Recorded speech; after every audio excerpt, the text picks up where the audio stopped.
咁首先就歡迎大家出席今日呢個 webinar 啦，我係 Amidas Marketing Team 嘅 Yana，咁今日就會由我主持呢個 webinar。咁今日個 webinar 咧嘅主題就係 Microsoft 嘅 Threat Protection Immersion Briefing，主要就係想同大家去分享翻 Microsoft 365 E7同埋 Agent 365點樣去透過 AI Power Security 去協助到企業去加強呢個 Threat Protection 嘅。咁今次 webinar 咧，我哋就有請到我哋 Amidas Pre-sales Team 嘅同事 Leo，佢為大家分享下 Microsoft Security Solution 點樣去協助到企業去提升整體嘅防護能力。咁而喺 session 嘅尾段咧，我哋都設有呢個 Q&A 環節，等大家發問。完咗呢個 webinar 之後咧，大家都會收到一條 survey link，等大家完成咗之後咧，我哋就會送翻張 Coffee coupon 俾大家噶啦。咁希望大家都踴躍咁樣填翻呢個 survey 俾我哋啦。咁事不宜遲啦，咁首先就將呢個時間交翻俾 Leo 先。好，大家好。咁我係Leo 鄭啦，咁我係 Amidas 嘅 Pre-sales Consultant 嚟嘅。咁好多謝大家今日出席Microsoft 嘅 Webinar 啦。咁我哋今日嘅 topic 咧就係講緊話一個Defense Smarter with Microsoft M365 E7，同埋我哋都會講下一個Threat Protection Immersion 嘅一個 briefing 俾大家嘅。咁我哋今日嘅 agenda 咧，咁佢就會分開5個部分啦。咁第一個部分就我簡單介紹下我自己公司先。咁第二就可能我哋會講下一啲而家我哋見到一啲 cyber threat 去到咩程度，我哋又點樣去應對呢啲咁嘅 cyber threat 咧？咁第三就係大家都應該好想聽嘅就係 M365 E7啦。咁因為呢個 E7就係上個禮拜先 launch 嘅一個suite啦，咁所以我諗大家都好有興趣嘅。咁第四我哋就會俾翻一啲 Amidas 嘅一啲 offer 出嚟啦，最後有一個 Q&A 嘅 section 嘅。咁首先講下我哋 Amidas 啦，咁 Amidas 就係2014年成立㗎啦，咁至今都12年㗎啦。咁我哋主要咧其實都係會做翻一啲cloud computing 啊，一啲 cyber security 啊、data management 或者 digital transformation 嘅一啲project 啦。咁所以就其實我哋都同好多唔同嘅 enterprise 都有合作去做嘅。咁另外我哋都係Microsoft 嘅一個 solution partner 啦。咁我哋上年咧就推出咗一個我哋 Amidas 嘅一個 product 啦，咁就叫做 Amidas AI。咁我哋一陣都會去簡單咁樣介紹下咩叫Amidas AI。咁我哋其實都幫過大大小小唔同嘅客戶都 deploy 咗好多唔同嘅 endpoint 啊，又或者其實好多唔同嘅 certificate 我哋都有攞到嘅。咁喺 Microsoft 上面咧，其實我哋喺上年啦，其實就攞咗一個 GCR 嘅一個 Qualified Enterprise Specialized 嘅 Partner Security Award 嘅。咁喺再上2年啦，我哋都連續2年有攞到一個Security Partner of the Year 嘅。咁我哋同時亦都係 Microsoft MISA 嘅一個 member 嚟嘅。咁我簡單講下我哋Amidas AI 係一個好 highly configurable 嘅一個 enterprise 嘅 AI platform 啦。咁主要係幫翻一啲客咧去做翻個 collaboration 啊或者 productivity 嘅一啲 use case。咁我哋有4個好 major 嘅核心啦，就係會係可以去support 到一個open source 啊，又或者一啲 China base 嘅一啲 LLM 啊，又或者可以加翻你哋一啲本身嘅一啲 knowledge base，可以就 deploy 喺一啲 on-premises 啊、cloud 或者 hybrid 嘅 environment。咁第二就係support 到AI agentic AI 啦。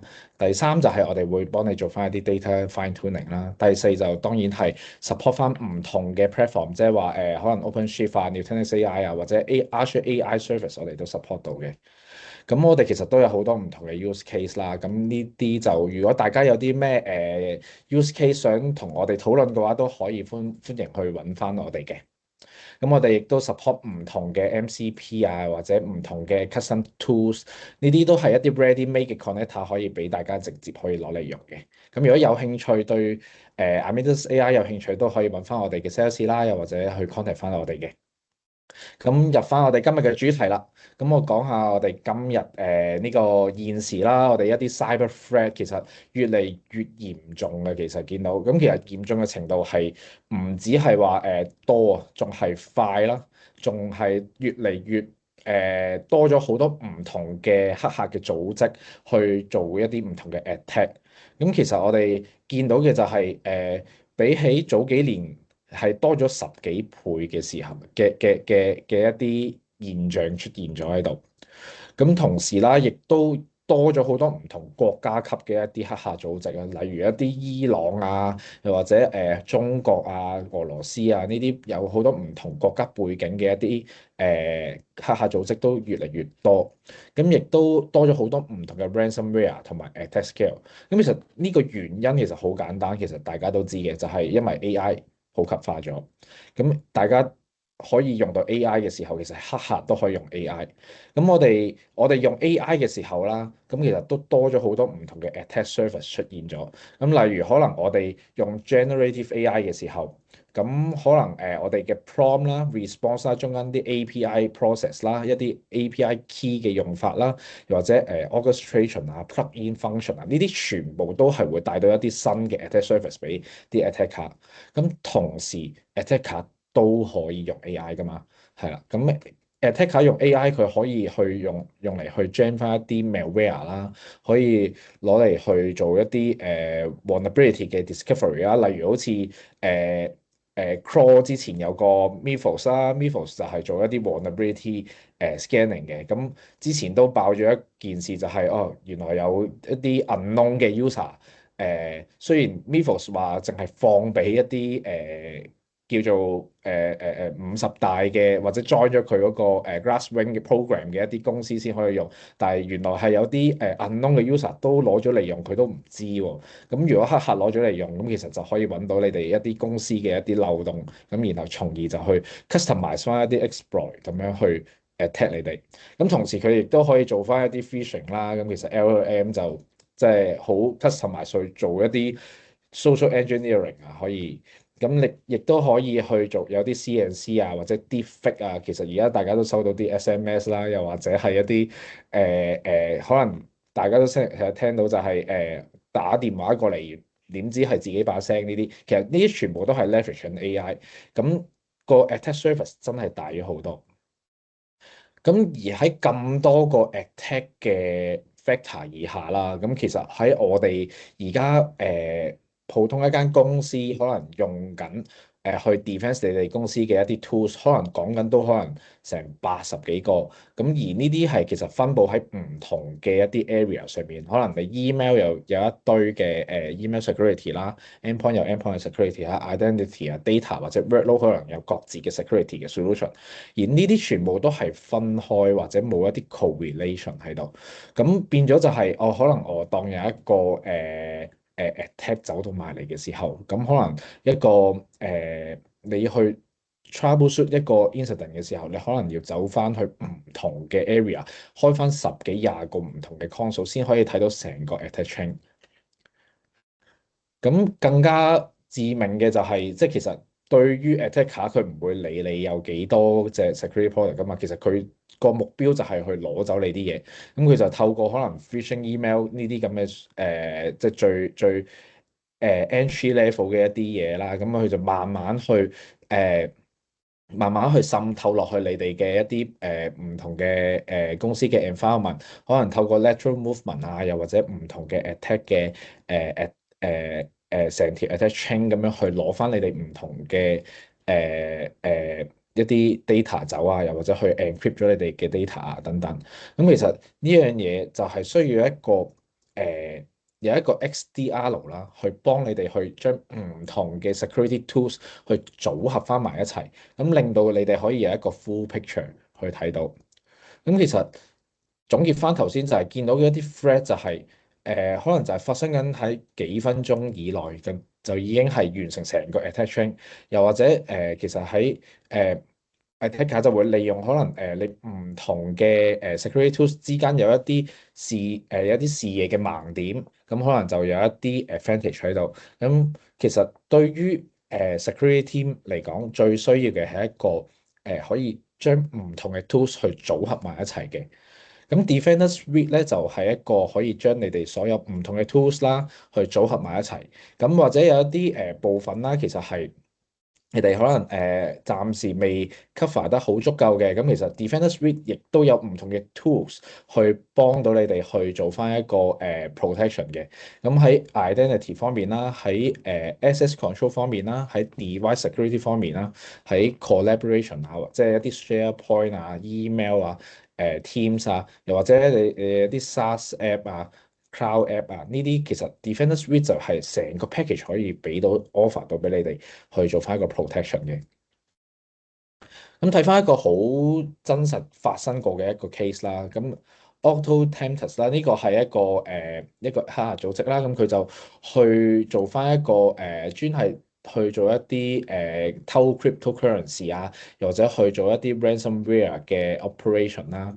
咁你見到成個 case study，見到就係由2024年1月4號嘅時候，咁個黑客就走到入嚟啦。咁做咗一個 password reset 啦，咁可能之後就過咗幾分鐘之後，佢就加咗個 MFA 落去呢個 account 入邊，然後就做翻一啲login 嘅動作啊，之後佢就已經成功去 access 到一個 networking，然後走到去埋去睇到一啲 file，咁但係呢個時候咧。呢個用戶啦，咁啱就係有裝到我哋Defender Suite 啦，咁佢就有呢個Entra ID 嘅 protection 喺度，咁於是佢就着咗一個 alert，咁同時咧呢個 alert 咧亦都 trigger 咗 XDR 咧又出到另外一個 alert 出嚟，咁就令到XDR 入邊有一個叫 Auto IR 嘅 function 啦，咁就可以令到佢將一啲 malicious 嘅 behavior 咧就直接 block 咗。咁喺唔同嘅層面上面，其實佢都可以 trigger 到呢個咁嘅auto IR 嘅 feature 嘅。咁所以其實呢樣嘢就令到你可能本身你做一個 troubleshooting，你可能入到嚟先發現，咁然後你再慢慢 shoot，再慢慢睇喺邊度有個漏洞。咁透過 XDR 咧，你就可以直接透過一啲 auto 嘅 remediation 嘅動作咧，咁就可以令到佢可以直接去阻止咗呢件事嘅發生啦。咁 Defender XDR 啦，咁其實佢嘅 capability 咧，可以幫到你去identify 到成attacker 佢可能走到埋嚟，會影響到你啲咩 asset 啦。佢亦都 leverage 咗一啲 AI 嘅 automation 啦，咁佢就可以做到一個99% 嘅 confidence level 嘅。咁其實 SOC team 都可以做到一個full control 喺上面啦，咁亦都令到你成個 overall 嘅 cost 咧都可以減低到嘅。咁而家attack auto attack disruption 咧就其實 support 唔同嘅 scenario 嘅，其實佢可以做翻一個human operate 嘅 ransomware 嘅一個scenario 啦，或者一啲hands-on keyboard 嘅 scenario 啦，BEC 啊或者 AITM 嘅呢啲咁嘅 scenario 都做到嘅，又或者其實 malicious OAuth 嘅 abuse 啊或者 SAP 嘅 fraud 啊，呢啲其實全部都可以做到一個 respawn 嘅動作。咁另外一個 Defender Suite 入邊嘅一個protection 咧，就係 Defender for O365啦。咁 Defender for O365其實除咗protect 翻一啲 email 之外咧，都會 protect 翻可能你 SharePoint 啊或者 Teams 啊呢啲咁嘅collaboration tools 嘅。咁佢除咗可以做一個 prevention 去咗block 翻一啲 phishing 啊或者 malware 之外咧，其實佢都可以做翻個 detection 嘅。佢會 leverage 翻LLM 啦，咁其實就會去 detect 翻成封 email 入邊佢嗰個 email content，究竟佢嗰個intention 會唔會係一個malicious 嘅 intention 咧？佢會唔會嘗試緊去對一啲 user 做一啲引導緊 user 去做一啲唔去偷佢嘢嘅一啲動作咧？咁呢啲其實就對於成個email 上面嘅 protection 咧係一個另一個 level 嘅 protection 嚟㗎啦。咁另外其實Defender for O365都有一個 security awareness 嘅 training 啦，咁可以 provide 翻可能對一啲公司嘅員工可以提升翻佢嘅 awareness 啦，亦都有一個 phishing simulation 嘅一個 campaign 可以俾翻個員工嘅。咁對於一啲另外一個 AI 帶嚟一個 challenge 啦，就係 Shadow AI 啦。咁其實 Shadow AI 就你大家都唔知，可能你哋唔同嘅 business unit 用緊可能用緊 ChatGPT，可能呢邊係用緊可能 Adobe 佢哋有個 Gentle 嘅工具，咁或者有啲可能用緊Claude 咁樣。咁其實大家都冇一個Enterprise Net Framework 去知道其實而家你哋個 environment 入邊有啲咩嘅 AI 係用緊，或者有啲咩嘅 SaaS tools 係用緊。咁 Defender for Cloud App 咧，其實就可以俾翻一個 ready to use 嘅一個framework 啦，去俾你哋去 detect 翻究竟而家你哋公司嘅環境入邊有啲乜嘢嘅 AI usage。咁或者一啲SaaS 嘅 application，可能你哋都可以做翻一個 security control 啦，俾翻一啲唔同嘅 policy，做翻一啲control 喺度嘅。咁佢 Defender for Cloud Apps 就專注於喺做一個啱啱講嘅 Shadow IT Discovery 啦，咁可能一啲SaaS 嘅 Security Posture Management 啦，咁可能一啲 Information Protection，即係可能你要落翻個 label 落去呢啲 file 嘅，咁可能呢啲都做到啦。咁可能一啲 Threat Protection 啊、App to App 嘅 Protection 呢啲都係 Defender for Cloud App 去 specialize 去做到嘅嘢嚟嘅。咁另外一個 Defender Suite 嘅 component 啦，就係 Defender for Endpoint 啦。咁呢個就係一個即係大家都可能聽過就係EDR 或者 Antivirus 嘅 solution。咁Defender for Endpoint 咧，其實佢個標題就係佢可以integrate 翻即係佢來自係一個 AI 嘅 system 啦。咁佢就可以去做翻一個 automation 去 identify 翻一啲 vulnerability。咁亦都可以有一個 central management 去 integrate 翻XDR，咁將佢唔同嘅 asset 可能就可以組成一個 incident 出翻嚟，俾大家去睇翻。咁而 Gartner 上面佢都係一個Magic Quadrant 嘅一個 leader 嘅區域嚟嘅。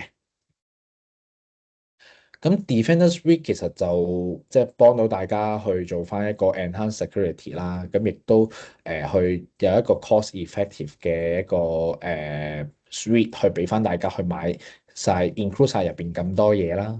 咁佢亦都係 industry 嘅recognize 嘅一個 vendor 嚟嘅。咁點解話佢係 cost effective 咧？其實大家可以睇翻就係for 翻 Defender，其實啱啱講嘅唔同嘅solution 加埋可能就已經係廿幾蚊㗎啦。咁但係講緊 Defender Suite 其實 cut half 咗，就幫你慳咗50%。咁如果你大家都係會用到啱啱我所講嘅一啲唔同嘅 solution 嘅話，咁其實 Defender Suite 咧都真係係一個幾好嘅一個 package 嘅嚟嘅。咁都同大家去 share 翻一個 case study 啦。我哋之前 Armidas 都幫過一間公司去做過ME5 嘅一個adoption 啦。咁我哋之前就會幫佢去做翻一個migration，咁幫呢間公司咧去 migrate 翻佢哋本身用緊一啲唔同 vendor 嘅一啲牌子嘅 solution 咧，去 migrate 過嚟去。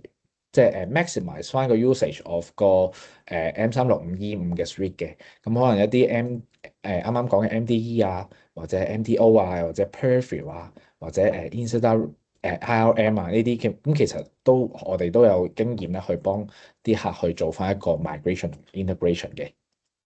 咁我哋成個 approach 就會去做翻首先會做翻一個 environmental 嘅 assessment 先啦。咁我哋就會 evaluate 翻你哋而家一啲嘅叫做 existing 用緊嘅一啲 solution 個 capability 去到邊。咁我哋再會做翻一個 workshop 去研究翻，喂，究竟你哋而家嗰個 gap 係爭幾遠咧？同而家你哋用緊嗰套，咁有冇啲 behavior change 要做翻咧？咁我哋然後就會有一個 discussion to 一啲security operation team 咁樣，咁或者唔同嘅 stakeholder 我哋都會 involve 到喺入邊。咁最後咧，我哋就會做咗一個solution 嘅 design 啦，咁然後就會去finalize 翻成個 scope，咁然後先至會做一個 deployment 嘅。咁另外一個angle 去睇啱啱講嘅 threat 啦，咁就係 AI 啦。咁其實而家 AI 咧個 adoption 咧，其實就越嚟越多嘅。其實喺 IDC 個 report 咧，咁就見到expect 2028年就已經會有13億嘅AI agent 會出現喺呢個世界上面。咁而有82%都會話。82%嘅公司啦，都話嚟緊1至3年係想 integrate 佢哋嘅 AI agent，咁亦都去標翻有40%嘅 enterprise app 咧，可能都嚟緊都會 leverage 翻 AI agent 咧去做翻佢哋嘅某啲嘅 features 嘅。咁而呢個Adopt AI agent 或者用 AI usage 嘅旅程入邊咧，其實就你唔會係一步到位嘅，因為其實你將個 AI 放落嚟，其實有好多唔同嘅 concern，例如你而家嘅公司嘅一啲配套啦，你一啲嘅security 嘅 control 啦。講緊話，你可能要一個 AI agent 去做到你公司某啲 function 嘅時候，其實你可能要俾一個好大嘅權限佢。咁我究竟點樣去 control 翻呢啲 AI agent？佢唔會攞到一啲比較即係佢可能你都可能聽過 AI 有啲之前有一個 case 就係 leverage 咗 AI agent 去幫佢 control 佢個 Gmail 嘅 account，然後唔小心 delete 晒所有 email。咁點樣去防止呢啲咁嘅 operation 發生咧？咁其實就要慢慢咁樣去 build up 翻你哋公司嘅唔同嘅 infrastructure 或者唔同嘅security，咁令到呢個 adoption journey 咧就冇咁多意外嘅發生。咁我哋通常咧去同一啲客戶啦去做翻一個AI adoption 嘅 journey 嘅時候咧，我哋就會去分開唔同嘅5個 phase 嘅。咁第一就係去做翻一個 vision and value 嘅一個 phase。咁我哋就通常呢個時候就會有一個pre-sales 嘅一個advisory 先啦。咁我哋就會去 dig out 下究竟而家客戶嘅公司會有啲乜嘢嘅use case 啊？你究竟想用 AI 用喺邊一度啊？你AI 究竟喺你個 environment 幫到你嘅嘢多唔多啊？咁我哋就會喺呢個 phase 去做一個evaluation 咁樣啦。咁第二就係做一個 assess and prepare 嘅 phase 啦。咁呢個位就會我哋真係會去assess 翻一啲唔同嘅一啲AI 嘅 tools 啦，可能有 Copilot 啦，可能有我哋 Amadeus AI 啦。咁究竟 tools 究竟啱唔啱你哋用咧？究竟啱啱講嘅一啲 business use case 啲會唔會其實喺某啲tools 係特別好用咧？咁我哋都會喺呢一個位去做翻一個 assessment 嘅。咁第三咧就係一個 pilot purchase and enable 啦。咁可能到真係做完個 assessment 啦，咁我哋睇到一啲 tools 係 OK 喎咁樣，咁我哋就可能做翻一個 pilot 嘅 testing，咁嘗試下去 adopt 落去，可能做一個 pilot phase 嘅時候，咁我就睇下個真係食個成果會係點樣。咁第四啦，咁第四就係adopt and usage 啦，就係當你個 AI 發現真係 OK 喎，喺 pilot phase 做用得幾好喎，即係幾幫到手喎。咁我可能就真係想 master out 個 AI agent 啊，或者一啲 AI 嘅 tools 啊。咁可能就喺呢個 phase 就會做翻一啲叫做 workshop 去教翻一啲 user 點樣去做，或者去做翻一個 mass deploy 出去。咁第5個 phase 咧就係 extend 啦，咁就做翻一個 extendability 同埋 ongoing 去 maintain 翻。你哋而家一啲 security control 啦，去做翻一啲 audit 啦，去睇翻你哋AI 嘅 usage 啦，咁同埋一啲 ongoing 可能去睇翻個成個 maintenance 係點樣，係啦，咁或者會唔會有啲 extensively 想 improve 嘅嘢，都可能係呢個 phase 咧可以去再ongoing 去做嘅。好啦，咁啱啱都講到啦，其實就而家都越嚟越多 AI 啦。咁其實 M365E7咧，AI 咧都係一個非常重要嘅元素嚟嘅。咁除咗M365E7咧，其實佢除咗有M365E5 本身有嘅嘢之外咧，佢都有 include 咗一個叫Entra Suite 啦。佢亦都有包含咗一個M365嘅 Copilot 啦，亦都包含咗個 A365喺入邊嘅。咁點解會見到喺個package 入邊有兩個item 係講緊agent 喎，講緊 AI 喎？點解突然間會多咗個 Entra Suite 喺個前面咧？咁 Entra Suite 咧，其實就係去補翻成個 framework 去俾成個 environment 嘅。咁當你去 adopt AI 啊，又或者一啲俾啲 user 去用個 AI 嘅時候，咁其實咧 Defender Suite 咧就 provide 咗一個 Zero Trust 嘅 access。咁呢個喺之後我講 A365 嘅時候咧，都可能會 cover 多少少啦。咁但係講緊 A365其實就係會將翻一啲唔同嘅 AI agent 咧去 treat 佢係一個 user 咁樣去對待佢嘅，即係會俾翻一個 identity 佢嘅。咁呢個 identity 咧同時都可以俾翻 Entra Suite 去 control 翻。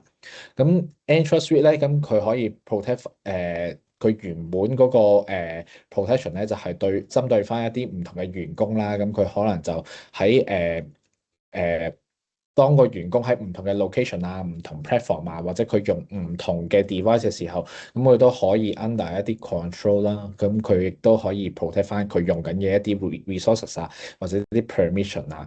咁佢可以睇翻即係做翻一啲 auditing 嘅動作啦。咁去 provide 翻，即係 cover 翻唔同嘅一個員工嘅一啲 service area 嘅 attack service area 嘅。咁Entra Suite 咧，其實就主要有四大範疇啦。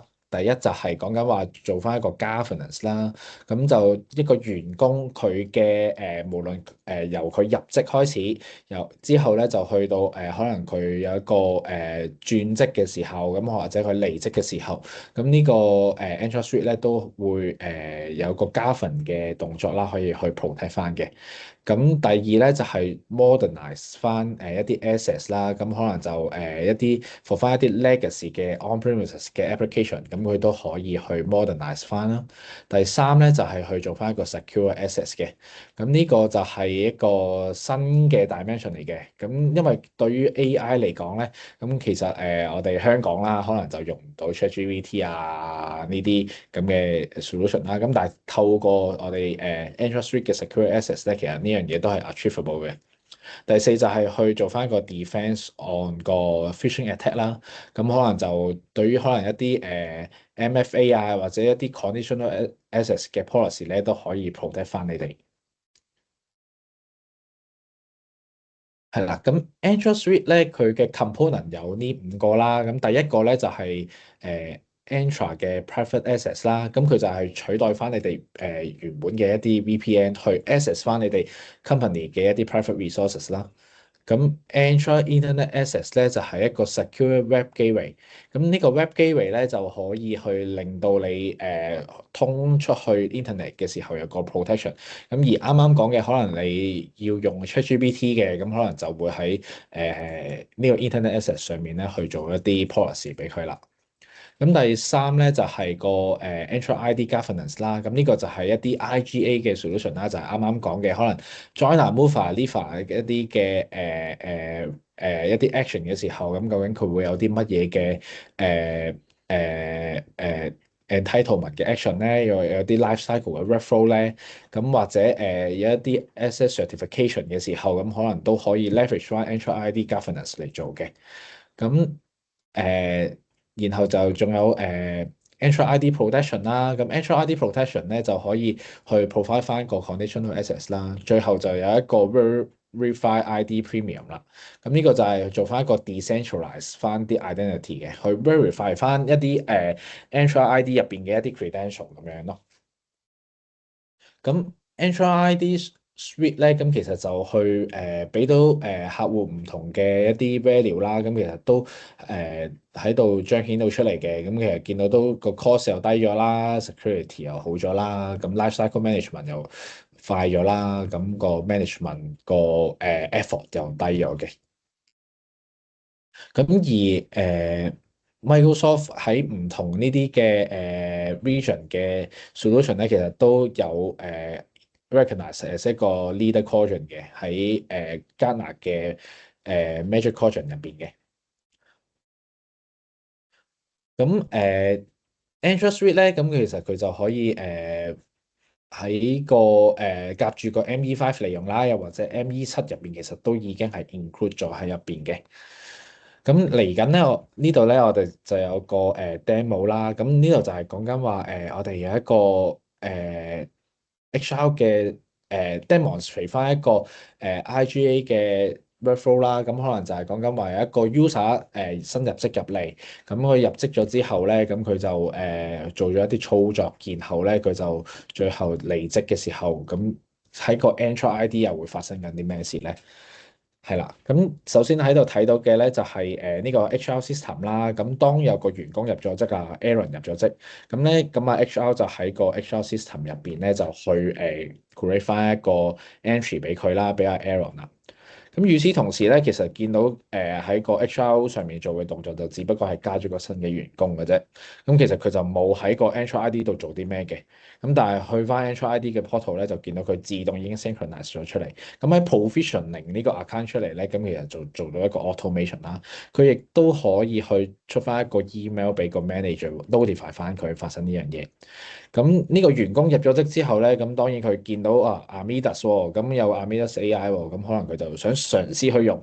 咁其實喺個 integration 嘅時候咧，咁就自動已經 integrate 咗，即係喺 Amadeus AI 咧，其實已經可以做到㗎啦。咁所以其實喺 HR 上面佢就只不過係做咗一個起個 entry 嘅動作，可能中間可以攝一啲approval 嘅referral啦，咁佢就可以自動去 provision 翻一啲 account。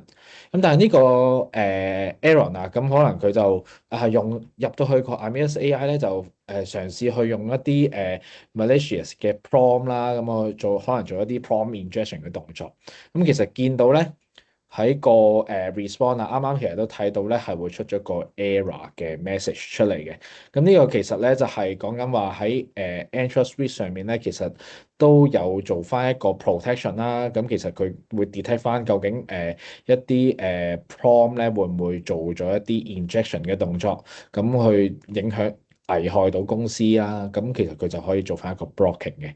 咁其實喺度睇到其實就 leverage 翻一個GSA，即係啱啱講嘅secure internet access 啦，咁就去做翻一個 protection 嘅。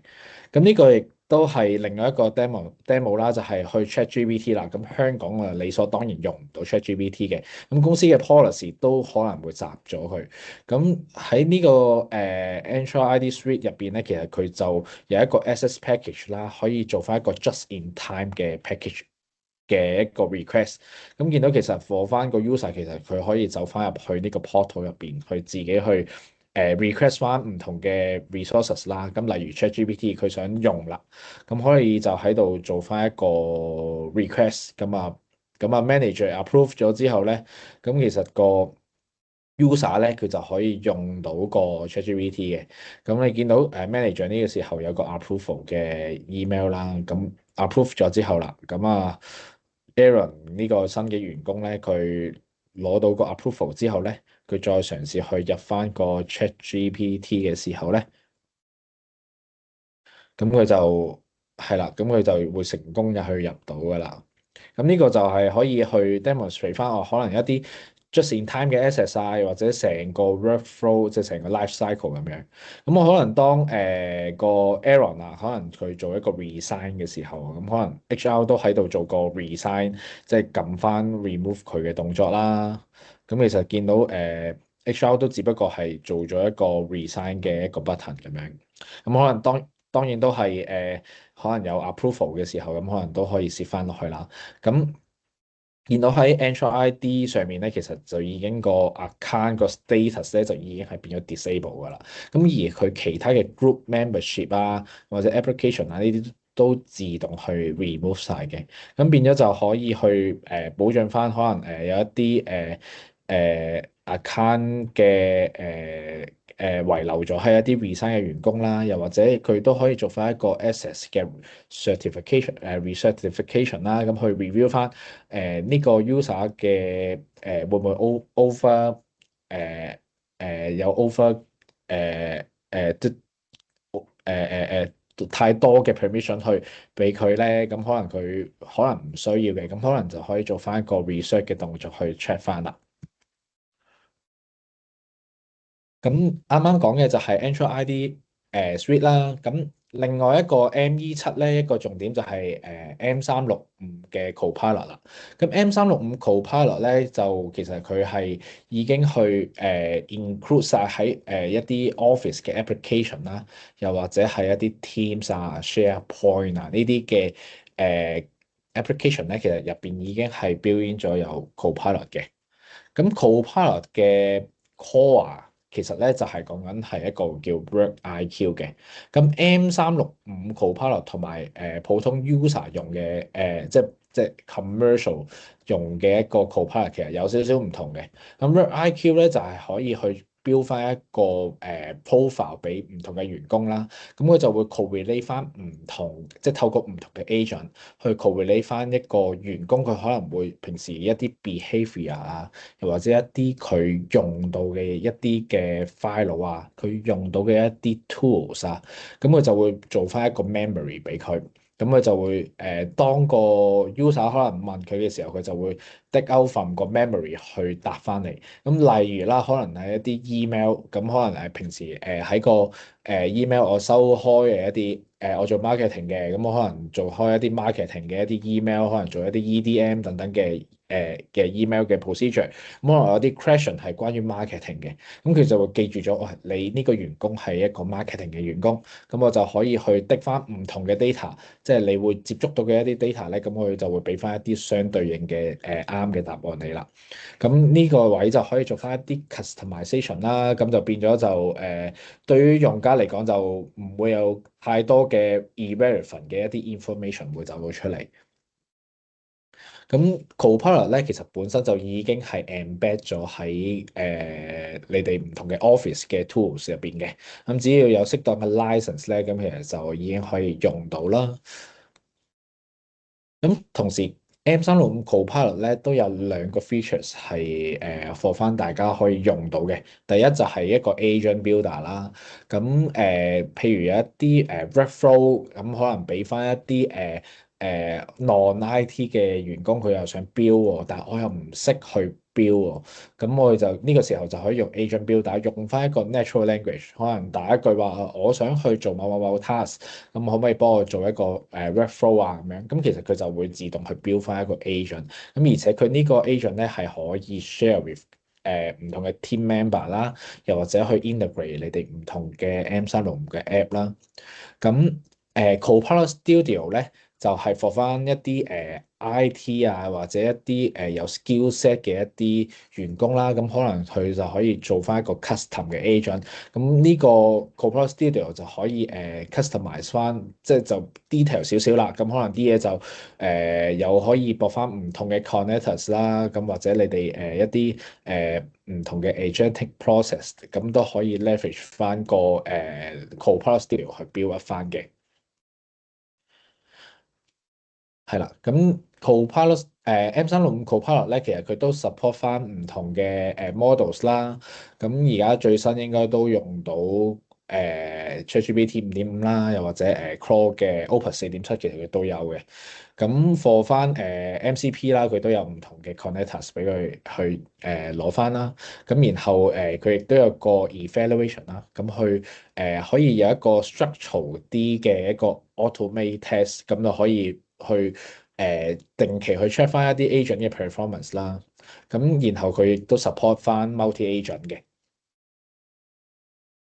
但係啱啱講到一啲 agent 其實咁強大，又或者叫做我可以放俾一啲 marketing 嘅員工去自己去做一個 agent 喎。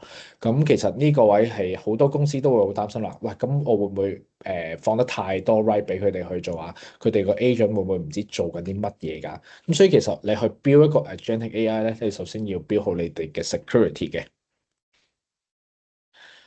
咁喺個 under 個 security framework 下邊咧，咁其實for 翻A365咧就係 cater 緊呢件事啦。咁佢就可以將你哋唔同嘅 agent 嘅AI agent 咧，咁佢啱啱講嘅喺 Copilot 上面起嘅，咁佢就會自動咧已經係刪咗喺個 A365入邊嘅啦。咁或者你哋有一啲自己做嘅一啲 AI application，咁你都可以透過Agent 365嘅 SDK 咧去做翻個 integration，咁然後佢就自己咧可以去onboard 翻上去個 Agent 365上面。咁當個 agent 嘅 identity 係 onboard 咗上去 A365上面咧，咁你就可以對佢去 apply 翻唔同嘅 security control。咁咧？for 翻 agent 365咧，其實就係一個 control plane 啦。咁佢去 manage 翻唔同嘅 agent 嘅。咁佢有三樣嘢啦。咁第一就係做個 observe 啦，第二就係有個 governance 啦，第三就係有個 security 喺度嘅。咁 observe 係啲咩意思咧？就係啱啱講緊話一個 AI agent 係可以去用好多唔同嘅 MCP server，佢亦都可以有 support 一個 multi agent 嘅 system。咁你可能一個 agent 可以 call 另外一個 agent，亦都可以 call 唔同嘅 MCP 嘅connector。咁我就可以喺個A365呢個 control plane 上面去睇到啦。呢個 agent 究竟佢有啲乜嘢嘅 tools 用緊呢？我會唔會係同第二個 agent 有一啲 collaboration 嘅動作咧？咁呢度就可以俾你去 review 翻個 risk 啦，去睇翻有冇啲唔應該喺度即係唔應該俾個 AI agent 去用到嘅一啲 MCP 嘅 connector 可以就喺度可以容易啲睇到啦。咁第二咧就係 governance 啦。咁 governance 咧就係可以俾到你去做翻一個去 review 翻啦。咁成個 resource 即係個 agent 啦，喺一啲 resources 同埋 data assets 上面嘅一啲compliance 嘅要求啦。咁可能就 restrict 翻佢落翻一啲 policy，就唔俾佢去掂到某啲 resources 啦，又或者去做翻一啲life cycle 嘅 management，就好似啱啱一個員工新入職嘅時候，咁咁佢可能經歷一個joiner、mover、leaver 嘅一個life cycle 啦。咁 AI agent 都可以有一個 joiner、leaver 同mover 同 leaver 一個 life cycle 嘅 management。咁亦都可以透過個Entrust Suite 去 manage 翻呢啲咁嘅 AI agent 嘅。咁第三就係 secure 啦。咁 secure 咧就係可以 protect 翻啦。咁就令到佢唔會有一個 data oversharing 啦，或者 data leakage 啦，或者一啲 malware 喺入邊啦，或者一啲 prompt injection 啊等等嘅一啲 risk 喺入邊。咁其實佢就可以令到即係 leverage 翻可能你哋而家用緊嘅Purview 啊，又或者一啲 Defender 啊，又或者一啲Entra 上面 conditional access 嘅一啲 policy 啊。咁其實佢呢啲咧都可以直接俾翻 agent 嚟用嘅。咁呢個係 A365 bring in 到一個新嘅 features。咁變咗你哋一啲本身 build in 咗，即係 build 好咗俾一啲員工或者俾一啲 department 嘅一啲 policy。咁你就變咗唔需要話再嘥咗 effort 再去 build 一套新嘅，可能就直接喺 ride on 你哋而家有 existing 有嘅一啲 policy 咧，就可以 review 翻究竟啱唔啱用，就可以直接攞嚟用啦。咁而 A365就係啦，佢都 support 好多唔同嘅connector 啦，係啦，咁都 ready to use 嘅。咁其實佢都係有好多唔同嘅 agent 喺入邊，咁直接就可以攞嚟用噶啦。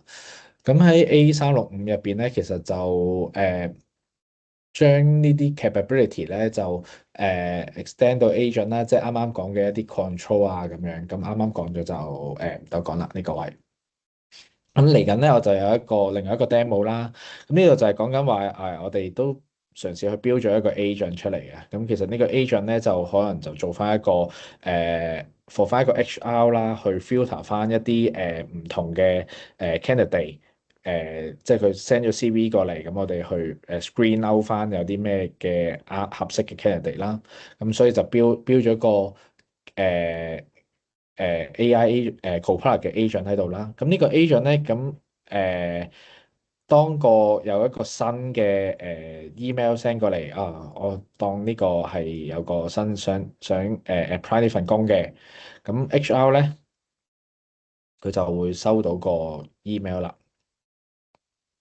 咁咧，但係喺呢個位咧，就喺個 AI agent 咧，佢見到就有一個有一啲 confidential 嘅一啲 information 喺度。咁所以 that's why 咧，佢就會有一個 approval 嘅 process trigger 咗出嚟。係啦，咁變咗呢啲位咧，就係可以透過個 AI agent 咧去即係因為 AI agent 去 handle 緊呢啲嘅confidential 嘅 information 啦。咁佢就可以 trigger 到一個 approval 嘅 process 出嚟啦。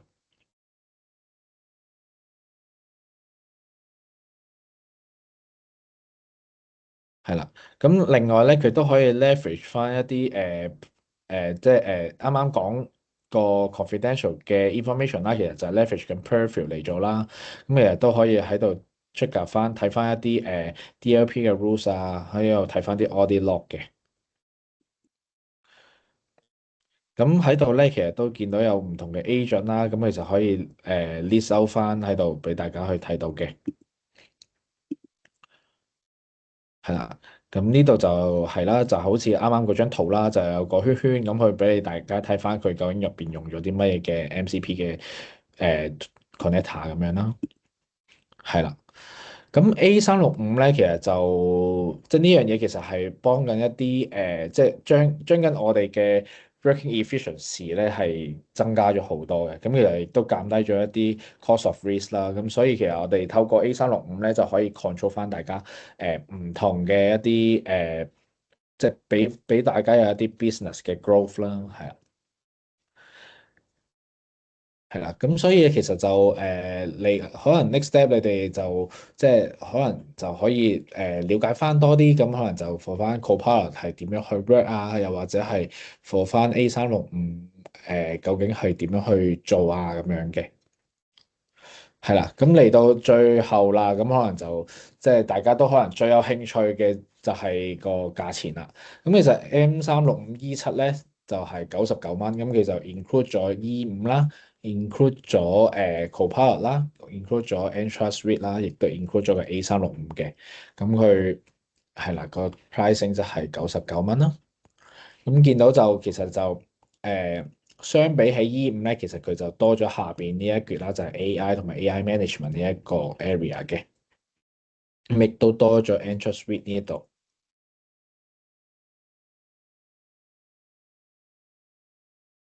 係啦。好，咁去到最後啦，咁其實 Armidas 咧，我哋都有 provide 翻一個 one day 嘅一個 free 嘅 security assessment for 翻一啲 existing ME5嘅客戶啦。